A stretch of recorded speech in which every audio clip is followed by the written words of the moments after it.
guys, welcome to my new YouTube channel. I hear that musicians have them nowadays, so I thought maybe it was time for me to get one. Yes, I realize that YouTube has been a thing since like 2007. I'm a bit behind the boat on it, but whatever. It's all good. So I'm just here to talk about a couple things, mostly to have a short chat about the new album, which will be dropping on January 12th on all online stores and streaming platforms. As of right now, I don't have any CDs or vinyl or anything available. That stuff is a little more money than I think it's worth right now, but maybe we'll see in the future. I don't really think that too many people listen to CDs anymore. It's not lost on me how great the quality of them still is, but I honestly don't even have a CD player anymore. I thought about that yesterday. Oh, I have one in my car, but that's it. Anyways, a bit of a digression. So the album's called Cognitive Dissonance, and for those who don't know, that's a psychological term that essentially means it's like the mental discomfort you feel when you experience two or more conflicting beliefs, attitudes, or perceptions. Well, I think it's really just kind of a really cool sounding term to begin with, but also it's something that I myself often experience. Uh, it seems like it sometimes even manifests itself as like devil's advocate style arguments in the shower, or you know, being baffled that even terrible politicians can sometimes do good things. That's a really tough one, actually. But that's getting a little more specific than I want to. I just find the concept interesting, and I think a lot of people can relate to it. As for the music itself, if you can allow me a bit of a poetic license, I do think that on this album there is a bit of dissonance within the tracks. Now, normally that term has negative connotation, but here I don't think it does. And what I mean by dissonance amongst the tracks is I the album has its own style and whatnot, but the tracks themselves, like I didn't really follow a genre because when I'm writing, I don't really follow a genre. I kind of just write what I feel like. Uh, that's why on this album you'll hear everything from kind of like a soft acoustic sort of adult alternative to a like blazing Marshall half stack distorted punk rock kind of thing. I just kind of write what I want to write, and it's kind of nice being a one man show because you can get away with that kind of thing. So, yeah, I'm never going to claim to be a professional audio engineer, but I have definitely improved since I did the Without a Plan EP around a year ago.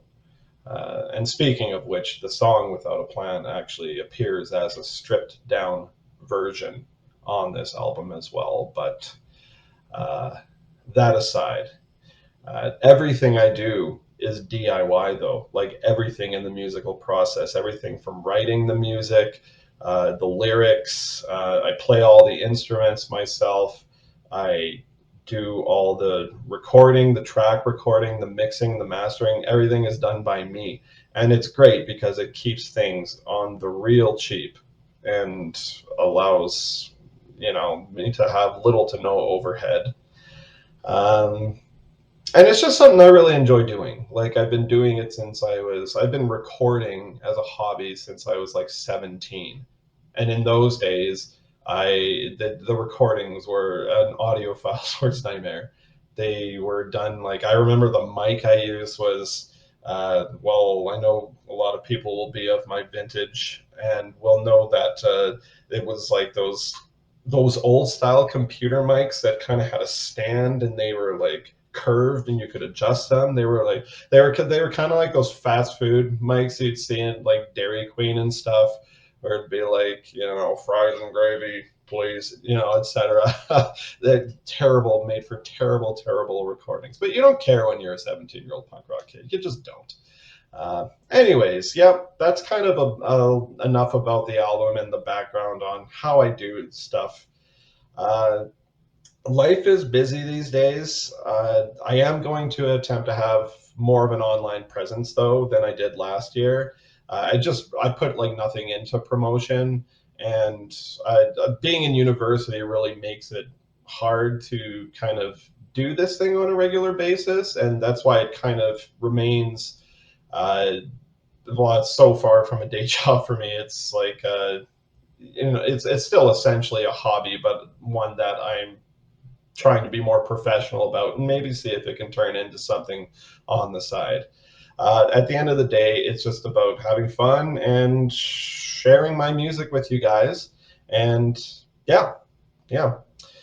I want to do some online streaming shows, like where I just like go on Instagram Live or YouTube, whatever the equivalent is, or even like a Reddit kind of thing, and just, play a set.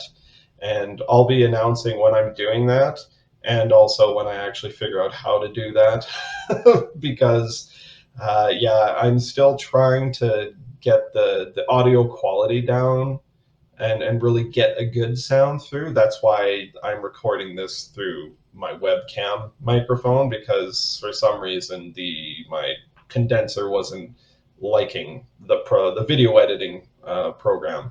So if anyone knows anything about that or has any suggestions, I'd love to hear about it in the comments. It would be really thankful. Anyways, I hope you enjoy the album when it comes out on the 12th. And oh, yeah, check out this link here. You can pre save it to your Spotify. So automatically, when it drops at 12 a.m., whatever your local time is, on January 12th, it will automatically load itself into your Spotify playlist. I think that's a pretty cool feature. Anyways, yeah. And last but not least, I will be loading a YouTube only single from the album. And that's actually going to be the tune that you heard part of in the intro of the video, which is Cigarettes and Love Songs. If it isn't already up by the time you watch this video, well, then you rock, because that means you watched this video as it was essentially newly minted, because I'm basically going to load them together. Anyways, if you like what you see, please remember to hit the like, subscribe, and comment away. Yeah, all that YouTube creator stuff. I get to do that now. Thanks a lot, and take care.